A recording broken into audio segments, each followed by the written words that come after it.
t-shirt up, tell me you're alone, I'll take the chance. Whoa, the night is young, wanna have some fun. Do you like what I got on? It's time to dance. Hey, what's up everybody? Joshua Casper back at you with Plugin Boutique, and today we're checking out Zqueezer, the brand new plugin effect from WA Production. Now this one's kind of like an adaptive filter, which squishes the sound with an emphasis on the harmonics and a type of formant-shifting effect when used on monophonic sources. And then when you use it on polyphonic material, Zqueezer kind of mangles the overtones, resulting in a more complex network of partial tones and intermodulations. Now WA Productions actually are the first people to say it's better not to think about the science and what's exactly happening to the sound, but better just to throw it on monophonic, polyphonic sources of, different frequencies and types and just hear what it does. So that's what we're gonna do in this video. I'm gonna show you what it's doing on a nice clean sine wave, and then I'm gonna show you how I used it in the project that you heard in the beginning of this video. That being said, let's go ahead and get started checking out Zqueezer from WA Production. All right, so this is Zqueezer right here. It is resizable. I've got it next to Pro Q3, and I've got it there because I have a clean sine wave here, and this is what the EQ curve looks like of that sine wave.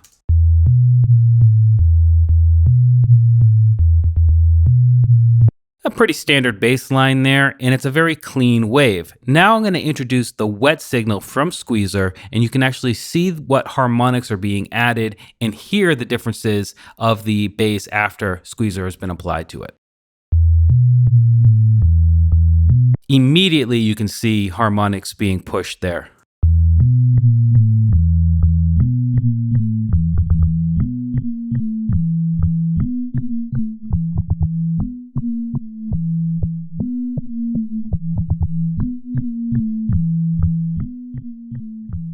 Okay, so the two main controls here, I would say, or really it's just one main control, and that is the overtone knob here in the middle. The dry wet is the mix between the dry and the wet, obviously, and then the gain will actually push the harmonics being added further to the forefront. And that will come in handy if you're looking to get a certain sound later on, but for the most part, we want to concentrate on the overtone. Now, when I do a test like this, and I always do this with any sort of filter or saturation or distortion, I do it on a nice clean sine wave so I can see and hear the exact profile that I'll be adding to a more complex waveform. The immediate application I can think of is adding upper frequency content to sub bass notes. Now, obviously, I would never have it at 100% because that's completely removing or dampening the low end. If you listen here on the sine wave, the subby end is gone. So what I would definitely do is have this around 50 or a little bit below.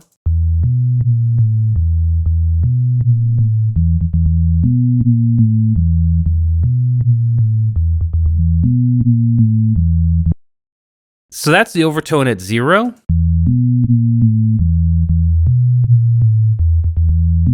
And you can see at 0, it's already adding a harmonic there, and actually a really strong one. So even just doing that is going to help your sub bass come through smaller speakers like a cell phone or a laptop. But as I increase, we're going to get more higher frequency content as well, which is again just going to further help your sub come through those small speakers.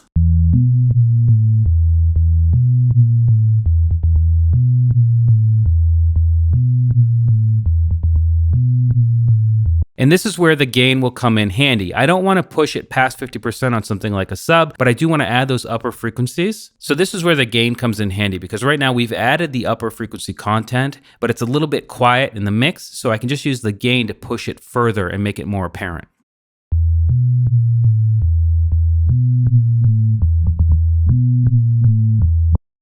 I think we can all agree you can hear that. I should have said it in the beginning, I guess, but you should definitely be using nice studio monitors or some good headphones. So that's the very basics of what Zqueezer does, okay? Let me show you how I used it in this project, because I actually used it in a lot of different places and in a lot of different ways. So this is the sub normally.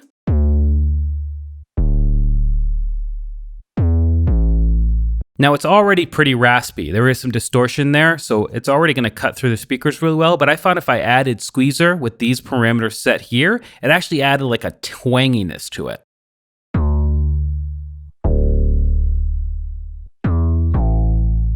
So that's with.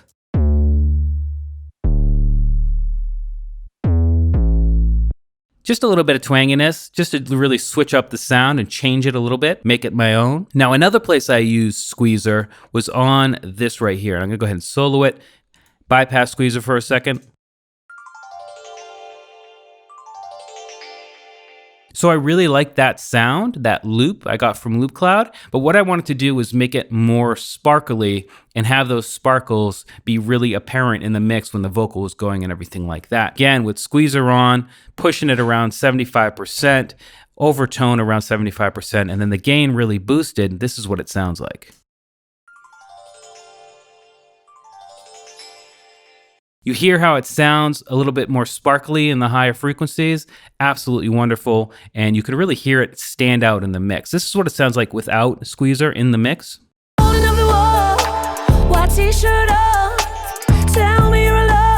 Okay, you can hear it, but it's not really noticeable. So I wanted it a little bit more apparent, so I put Zqueezer on it.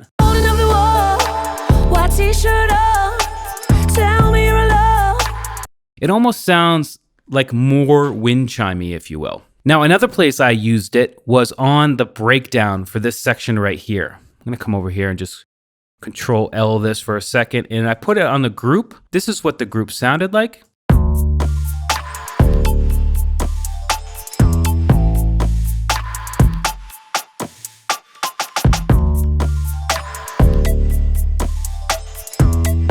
And then when I had this little breakdown right here, this is what it sounds like. And I have a little bit of automation happening. Let me just go ahead and open it up and let's go ahead and see the automation light. You can see that I've automated the overtone here. And this is what it sounds like. It sounds actually really, really cool.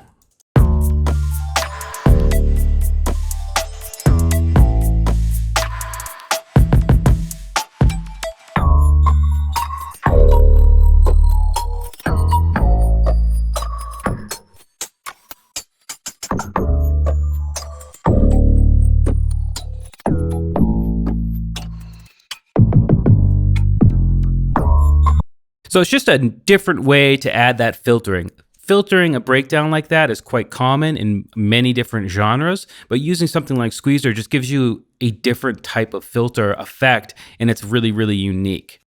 If we listen to that, let me bypass the vocal still, but listen to it in conjunction with all the other elements that I have in the project. You can really start to hear how it adds character to the drop.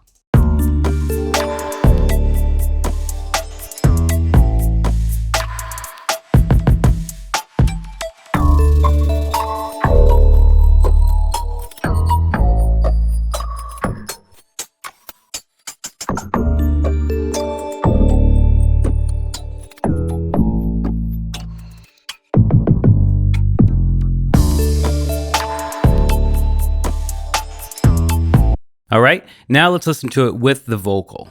This is where it really starts to shine. Don't leave me hanging, the music's banging. I'll show you mine, just watch. Yeah, take that. There's a party up in here. Take that. There's a party up in here. Take that. There's a party up in here. Take that. Take that. Take that. Take that. Take that. I got it. What you say? Come show me what you stand for. Stop looking, walk this way. So what we've done there is taken your normal, just a straight filter sweep and made it more character driven and really unique. And I'm really digging it. And it was actually incredibly easy to do. All I had to do was automate that tone control from about 100 to almost 0. And I also just turned the device on for that section and boom. Boom goes the dynamite, a great effect, simple to use, and you get really unique results. So that's just a few different ways to use Zqueezer in a real world project. But as WA Production suggests, when you grab it or grab the demo, you can go ahead and just throw it on everything, tweak out the overtone, tweak out your dry wet, and just see what it sounds like. And if it sounds good, use it. If it doesn't, throw it on the next sound source and see what it does there. So in summation, Zqueezer is an incredibly unique effect that is insanely easy to use and definitely can find itself in a number of different applications inside of your project, whether it be a breakdown, whether it be adding sparkles and shimmers to synths, or whether it be adding your upper frequency content to your sub bass so you can come through cell phone and laptop speakers and much more, obviously. Anyway, Zqueezer is available now on pluginboutique.com. Click the link in the video description to check it out. As usual, I'm Joshua Casper. I hope you learned something and I'll see you in the next video. Burn